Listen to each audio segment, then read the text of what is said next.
Hi, this is Booked with Emma. I'm Emma, and today we're talking about a book that you've probably never heard of, and it's this one, Aura by Carlos Fuentes. The reason I say you've probably never heard of it is that when I was looking for an English edition to do this review, this was the only one I could find, and it's not even English. It's an English translation, but it's a bilingual edition. So each page has one page in Spanish, and then the facing page is the English translation. And I was really surprised that there are not more English editions of this book floating around, because it's such a great book and it's extremely well known in the Spanish speaking world, and anyone who has studied Spanish has probably read it, but it seems like in English translation it's not very well known, which is a shame because it's honestly one of the best things I've ever read, and it's the perfect horror story. It's very short. So this edition has under 150 pages, and because it's only half in Spanish, it's like 75 pages, and also the margins are huge. So it's very, very short, but it's just absolutely perfect. It's the perfect length. It's extremely creepy. The story is just captivating, and then there is so much in it that then you want to go and look up later. So I massively recommend it to anyone. I won't spoil it too much. Normally I do a lot of spoilers, but I won't spoil this one too much because I want you to read it. It's about a historian called Felipe. It was written in 1962, and it's set really around that time in Mexico City. And he is a historian, a young historian. He's teaching history, and he sees this advert in a newspaper to go and work for an old lady and help with her husband's memoirs they need finishing. And she is advertising for a historian to do this. So he answers the advert, goes to the house, and things become very creepy very quickly. One of the really interesting things about this book is that it's written completely in the second person and also mostly in the future tense in the Spanish. And it really creates this sense of inevitability and not being able to escape from what's happening, which I really love. In the English translation, it seems like that future tense is mostly changed to the present. I'm not sure why, but it still gives that immersive effect of being in the present tense. So, as I said, Felipe answers this advert. They say no phone calls, so he has to go to the house. And when he gets there, it's completely in darkness. And he goes in, and there's a voice that tells him, like, take 13 steps forward and then you'll get to the stairs, and then go up the stairs. And at that point, if you ever watch on YouTube Whispered Diaries or any of those channels where they tell stories from, I think it's mostly from Reddit, of people's scary experiences, delivery drivers and things, you always get delivery drivers who go to an address and they want to leave the food on the doorstep, but the person says, no, you have to come in and leave it in the kitchen. And when they go in, it's in complete darkness and no one's there, and someone's like, I'm in the kitchen, come and bring me the food. And you think, don't do it. Don't do it, you're going to be killed. I'll link one of those actually in case you haven't seen them. I'll put it in the description. But it's that sense where you think, no, don't do it, just turn around. I know it's the perfect job for you, but there's something very weird going on. There's too many red flags.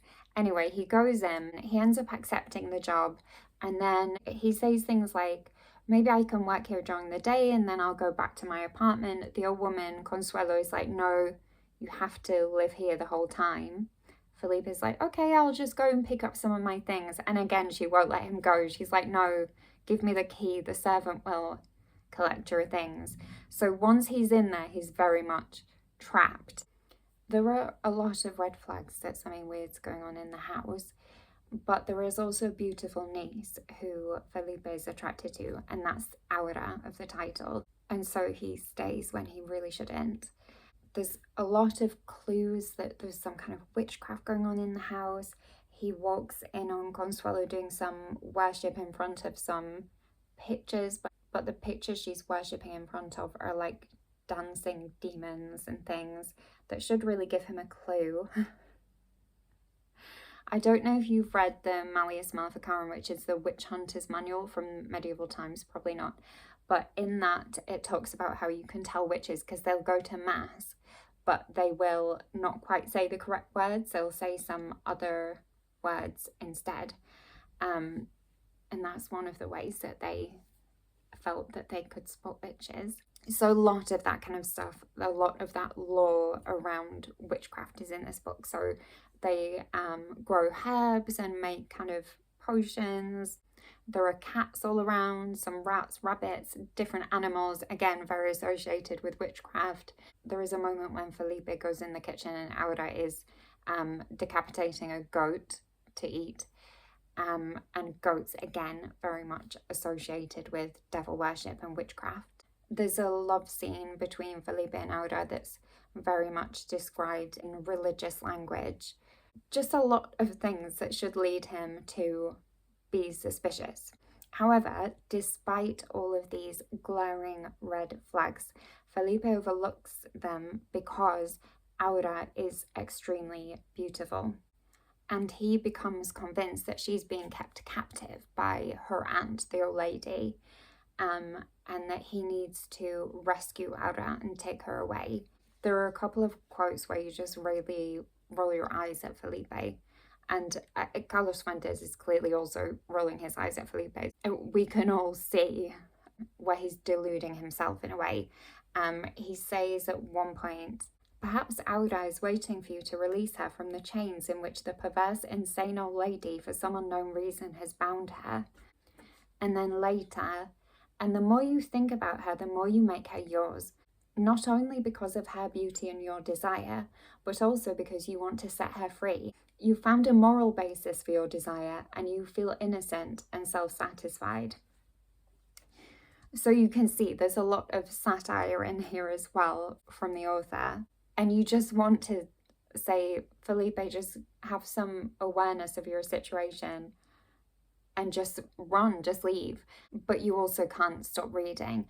And I won't spoil it anymore, but I really urge you to read it if you can get hold of a copy, because it's so worth it, it's so good. And if you have read it and you have thoughts, I would love to discuss with you in the comments. Thank you very much for watching. I'll see you next time. Bye.